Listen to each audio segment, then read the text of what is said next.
आज अपनी इतिहास की श्रृंखला में हम पढ़ेंगे दक्षिण भारत का इतिहास। अगर वीडियो आपको हेल्पफुल लगता है तो ऐसे वीडियो पाने के लिए चैनल को सब्सक्राइब जरूर कर लें, वीडियो को लाइक कर दें और वीडियो को शेयर करें। चलिए शुरू करते हैं। संगम युग। प्राचीन काल में दक्षिण भारत के तमिल कवियों के संघ को क्या कहा गया है? तो संगम कहा गया। संगम युग की कालावधि क्या थी? तो 300 ईसा पूर्व से लेकर 300 ईस्वी तक, यानी कि 600 साल का ये अंतर है। दक्षिण भारत को किस एक अन्य नाम से जाना जाता था? तो दक्षिणापथ द्रविड़ प्रदेश। दक्षिण भारत में आयोजित संगम साहित्य की मुख्य भाषा क्या थी? तो तमिल थी। दक्षिण भारत में आर्यीकरण का श्रेय किसे दिया जाता है? तो महर्षि अगस्त्य को। दक्षिण भारत में संगम परिषद का आयोजन किस राजवंश के संरक्षण में हुआ था? तो पांड्यों के संरक्षण में हुआ था। संगम साहित्य का सबसे महत्वपूर्ण महाकाव्य किसे माना जाता है? तो शिल्पादिकारम को माना जाता है। शिल्पादिकारम के लेखक कौन थे? तो एंग्लो आर्डिगल थे। प्रथम संगम की अध्यक्षता किसने की थी? तो अगस्त्य ऋषि ने कही थी। तमिल साहित्य का बाइबल किस ग्रंथ को माना जाता है? कुरल को।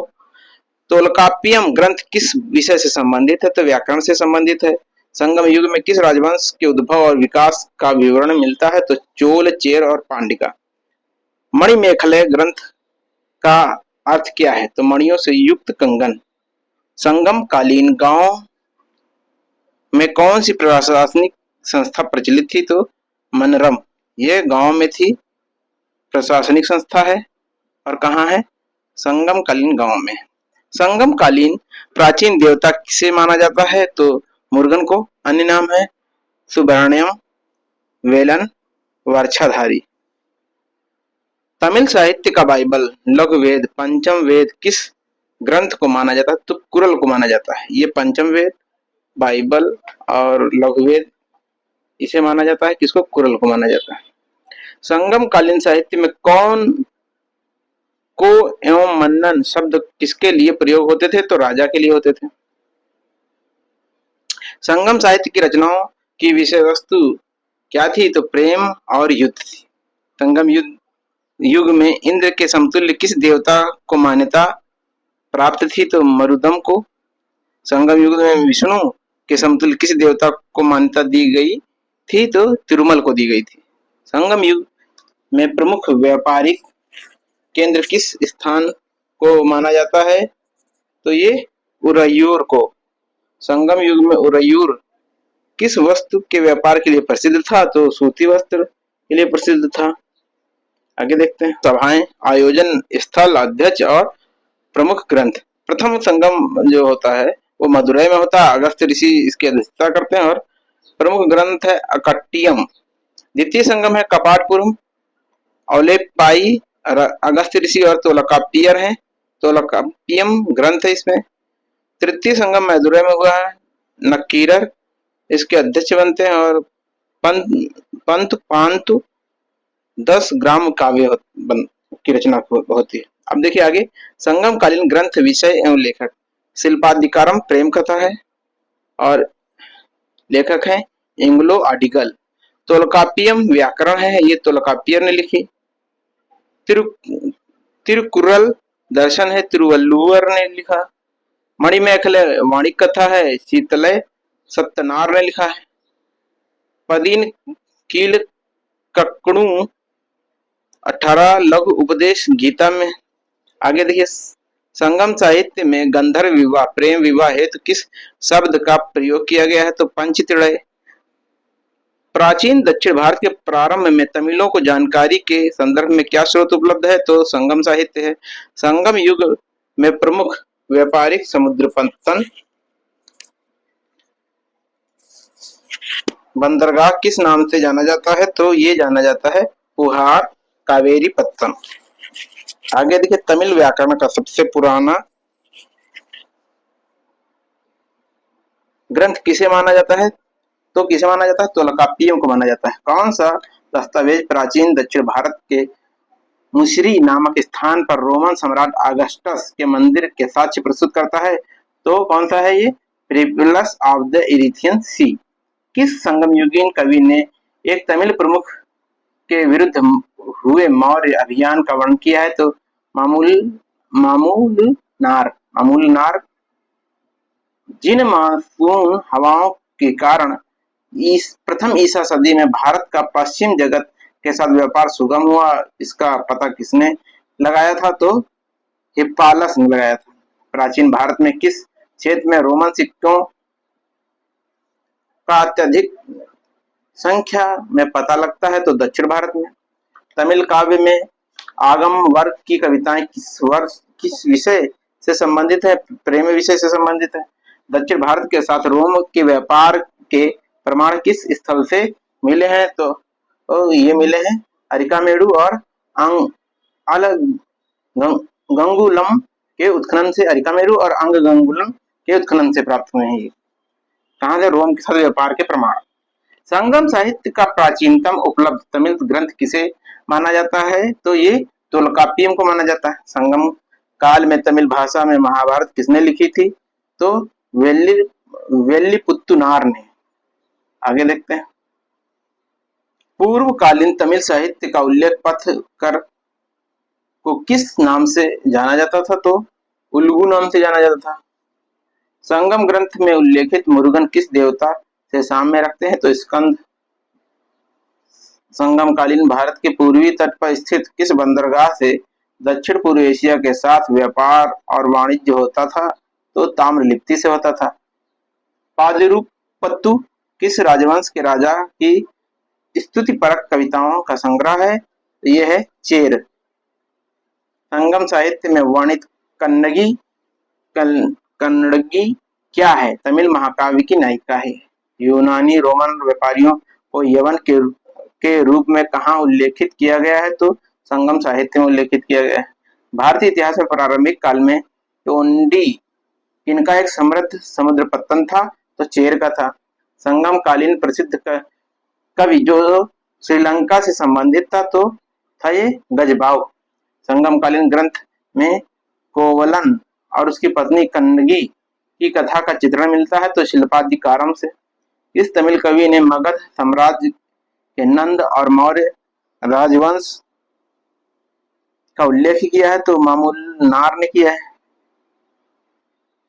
संगम युग में कौन सा नगर मोतियों और मलमल के लिए प्रसिद्ध था तो अरिकामेडु प्रसिद्ध था। अब देखिए संगम युगीन प्रमुख राजवंश चोल राजवंश। प्राचीन चोल राज्य किन दो नदियों के बीच स्थित था तो पेन्नार और वेल्लोर।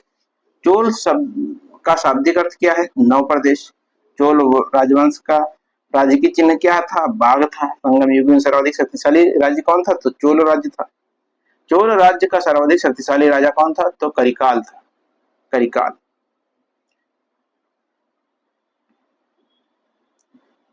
करिकाल ने चेर और पांड्य सहित 12 राजाओं को किस युद्ध में पराजित किया था? वेणनी के युद्ध में। संगम साहित्य में कावेरी पत्तनम का संबंध किस राजवंश से है तो चोल राजवंश से। किस दक्षिण भारतीय राज्य में उत्तम ग्राम प्रशासन की व्यवस्था की गई है तो चोल राज्य में करी गई है। चोल प्रशासन की प्रमुख विशेषता क्या थी तो क्या है ये? ग्राम प्रशासन की स्वायत्तता। चोल शासक करिकाल द्वारा स्थापित नगर पुहार का अन्य नाम क्या है तो यह कावेरी पट्टनम है।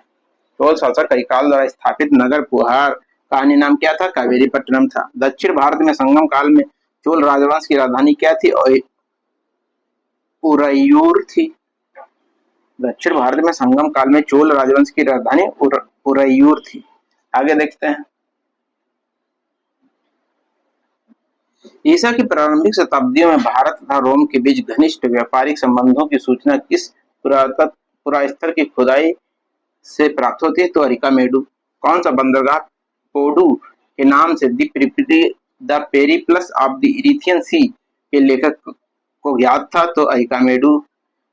प्राचीन दक्षिण भारत में व्यापारियों के निगम को क्या कहते थे तो मणिग्रामम कहते थे। दक्षिण भारत में व्यापारियों के निगम को क्या कहते थे? मणिग्रामम। संगम कालीन किस चोल शासक ने श्रीलंका पर विजय प्राप्त की? एलारा ने। संगम कालीन किस चोल शासक ने श्रीलंका पर विजय प्राप्त करी थी? एलारा ने। आगे देखते हैं।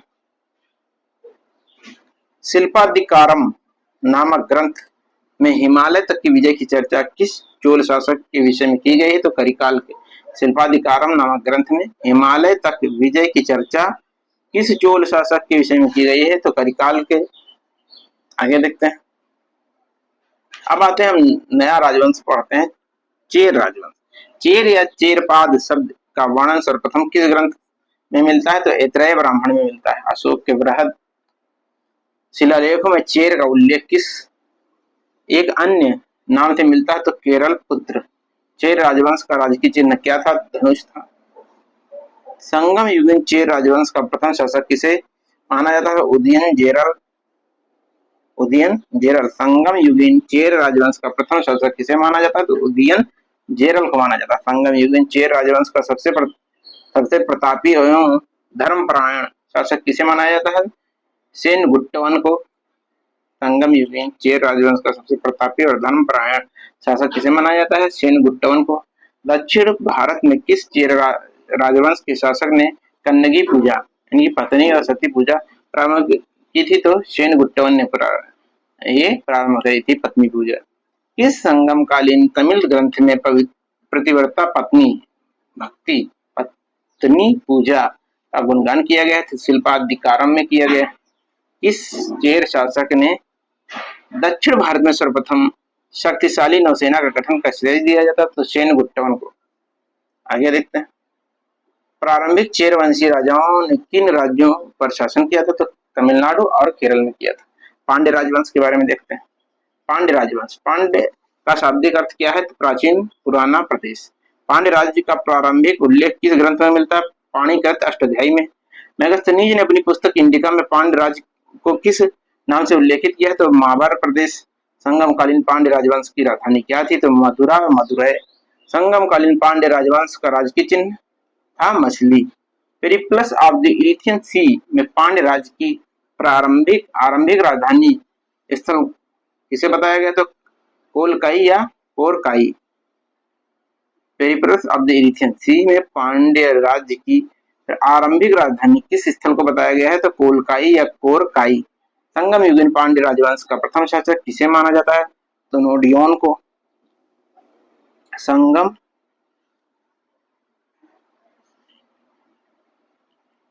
युगीन पांड्य राजवंश का प्रथम शक्तिशाली शासक किसे माना जाता है? तो ये माना जाता है नोडियोन को। संगम परिषद के अध्यक्ष एवं राजकवि नकीरर किस पांड्य शासक के दरबार में निवास करते? तो नेडुजेलियन के। आगे देखते हैं। में किस राजवंश के संरक्षण में 3 संगम आयोजित किए गए थे? तो पांड्य राजवंश। दक्षिण भारत के किस राजवंश के राजा ने रोम राज्य में एक दूत 26 ईस्वी पूर्व में भेजा था? तो पांड्य राजवंश ने भेजा था। अब आते हैं पल्लव वंश पढ़ते हैं। पल्लव राजवंश का संस्थापक कौन था? तो सिंह विष्णु था। पल्लव कालीन राजनीतिक और सांस्कृतिक घटनाओं का विवरण किस ग्रंथ में मिलता है? तो सोढ़लकृत अवंति सुंदरी कथा से। सोढ़लकृत अवंति सुंदरी कथा से ये मिलता है पल्लव कालीन जो राजनीतिक सांस्कृतिक घटनाएं हैं इनका विवरण। मत विलास प्रहसन किसकी प्रसिद्ध रचना है? तो पल्लव नरेश महेंद्र वर्मन प्रथम की। मत विलास प्रहसन लिखा है किसने? पल्लव नरेश महेंद्र वर्मन प्रथम ने लिखा है। प्रसिद्ध संस्कृत विद्वान लेखक दंडिन किस राजवंश की सभा को अलंकृत करते थे? तो पल्लवों की। किस पल्लव राजा ने अवनी सिंह की उपाधि धारण करी थी? तो ये सिंह विष्णु ने धारण करी थी अवनी सिंह की उपाधि। किस पल्लव राजा ने राज सिंह की उपाधि धारण करी थी? नरसिंह वर्मन ने राज सिंह की उपाधि धारण करी। पल्लव नरसिंह प्रथम ने वातापी के प्रसिद्ध चालुक्य शासक पुलकेशिन द्वितीय को पराजित कर वातापी पर अधिकार के उपरांत कौन सी उपाधि धारण करी थी? तो वातापी कोंड की। दक्षिण भारत में प्रचलित मंदिर निर्माण शैली द्रविड़ शैली को किस अन्य नाम से जाना जाता है? तो ये आमल्ल शैली के नाम से जाना जाता है। दक्षिण भारत में प्रचलित मंदिर निर्माण शैली द्रविड़ शैली को अन्य नाम से कौन सी नाम से जाना जाता था? ममल्ल शैली के नाम से जाना जाता है। महाबलीपुरम ममल्लपुरम नामक एक नए नगर की स्थापना था। रथ मंदिर, एकमश मंदिर, सप्त पगोडा, 7 घोड़ों सहित मंदिर का निर्माण किसने कराया था? नरसिंह वर्मन ने कराया था। महाबलीपुरम जिसे मम्मलपुरम कहते हैं नामक नए नगर की स्थापना तथा रथ मंदिर, एकमश मंदिर, सप्त पगोड़ा, सात घोड़ों सहित मंदिर का निर्माण किसने कराया? नरसिंह वर्मन ने कराया था। कांची का प्रसिद्ध कैलाशनाथ मंदिर का अन्य नाम क्या है? तो राज सिद्धेश्वर, राज सिंहेश्वर और एक ऐरावतेश्वर मंदिर नाम है इनका। कांची में घटिका संस्कृत महाविद्यालय की स्थापना किसके द्वारा की गई थी? तो नरसिंह वर्मन द्वितीय द्वारा करी गई थी। 10 कुमार चरित की रचना का दांडिक किसके राजकवि थे? तो नरसिंह वर्मन द्वितीय के थे। कीर्तार्जुनीय महाकृत्य के रचनाकार संस्कृत महाकवि भारवी किसके दरबारी कवि थे? तो ये थे सिंह विष्णु के। मत विलास विचित्र चित्र गुण भर किस पल्लव नरेश की उपाधियां थी? तो महेंद्र वर्मन प्रथम की। पल्लव राजवंश की राजधानी कहाँ पर अवस्थित थी? तो कांची, तमिलनाडु में। पल्लव नरेश महेंद्र वर्मन प्रथम किसके प्रभाव में आकर जैन धर्म का परित्याग कर शैव मत ग्रहण कर लिया था? तो शैव संत अप्पर के। सिंह विष्णु ने कलब्र, चोल, पांडे और सिंघल के राजाओं को पराजित किया था। यह घटना किस अभिलेख में वर्णित है? काशी कुंडी दानपत्र में। सिंह विष्णु पल्लव नरेश किस धर्म के अनुयायी थे? तो वैष्णव धर्म के। 641 ईस्वी में किस चीनी यात्री ने नरसिंह वर्मन से भेंट की थी? तो हेंग सांग ने करी थी। इस मंदिर का निर्माण किसने कराया था? तो परमेश्वर वर्मन प्रथम ने। ममल्लपुरम में वराह मंदिर का निर्माण किस पल्लव शासक ने कराया था? तो सिंह विष्णु ने कराया था। पल्लव नरेश महेंद्र वर्मन प्रथम ने किस संगीतज्ञ से संगीत की शिक्षा ली थी? तो ये रुद्राचार्य से। किस पल्लव शासक ने महामल्ल की उपाधि धारण करी थी? नरसिंह वर्मन प्रथम ने करी थी। किस पल्लव शासक ने विधाविंती की उपाधि धारण करी थी? परमेश्वर वर्मन ने। आगे देखते हैं। कांची के कैलाशनाथ मंदिर और महाबलीपुरम के शोर मंदिर का निर्माण किस शासक ने कराया था? तो नरसिंह वर्मन द्वितीय ने कराया था। किस पल्लव शासक ने चीन में एक दूत मंडल भेजा तथा चीनी बौद्ध यात्रियों के लिए नागापट्टिनम में एक विहार निर्मित कराया था? तो ये नरसिंह वर्मन द्वितीय ने क्या किया था? चीन में एक दूत मंडल भेजा और चीनी बौद्धों के लिए एक नागानीपट्टम में एक विहार का निर्माण कराया था। किस पल्लव शासक ने कांची में मुक्तेश्वर मंदिर तथा बैकुंठ पेरुमल मंदिर का निर्माण कराया था? तो ये नंदी वर्मन थे, जो कांची में मुक्तेश्वर और बैकुंठ पेरुमल मंदिर का निर्माण कराते हैं। किस पल्लव शासक को एक तमिल अभिलेख में पल्लव कुलभूषण तथा भारद्विज गोत्री कहा गया है? तो दंती वर्मन को। किसके राज्यसभा में तमिल भाषा का प्रसिद्ध कवि संत पेरुदेवनार निवास करता था, जिन्होंने भारत वेणावा की रचना करी थी? तो नंदी वर्मन द्वितीय के। पल्लव वंश का अंतिम राजा कौन था, जिसके शासनकाल में पल्लव राज्य को चोल शासकों द्वारा जीत कर अपने राज्य में मिला दिया गया था? तो कंप वर्मन। यानी ये एक कमजोर शासक था जो कि चोल शासकों द्वारा इसे पराजित कर अपने राज्य में इसके राज्य को मिला लिया जाता है। वेलूर पल्लम अभिलेख में किस पल्लव नरेश को विष्णु का अवतार कहा गया है? तो दंती वर्मन को। कौन सा पल्लव राजा ने चालुक्य राजा पुलकेशिन द्वितीय को पराजित किया और उसका वध करके वतापी कोंड की उपाधि धारण करी थी? तो पुलकेशिन को हराया। पुलकेशिन द्वितीय को इसने नरसिंह वर्मन प्रथम ने हराया था। ये पल्लव शासक था। किस पल्लव शासक ने अश्वमेध, वाजपेयी और अग्निहोष्ट्रम यज्ञ किया तथा धर्म महाराजा की पदवी धारण करी थी? तो ये शिव स्कंद वर्मन ने। किस पल्लव नरेश ने अश्वमेध, वाजपेयी और अग्निहोष्ट्रम यज्ञ किए तथा धर्म महाराज की पदवी धारण करी थी? शिव स्कंद वर्मन ने करी थी। प्रसिद्ध चीनी यात्री हेंग सांग ने किस पल्लव शासक को क्षत्रिय बताया था? तो ये नरसिंह वर्मन को बताया था। पल्लव शासक महेंद्र वर्मन तो किस ग्रंथ में कपालिक, पाशुपत और बौद्ध भिक्षुओं के भ्रष्टाचार का उल्लेख मिलता है? तो ये मत विलास प्रसन्न में मिलता है।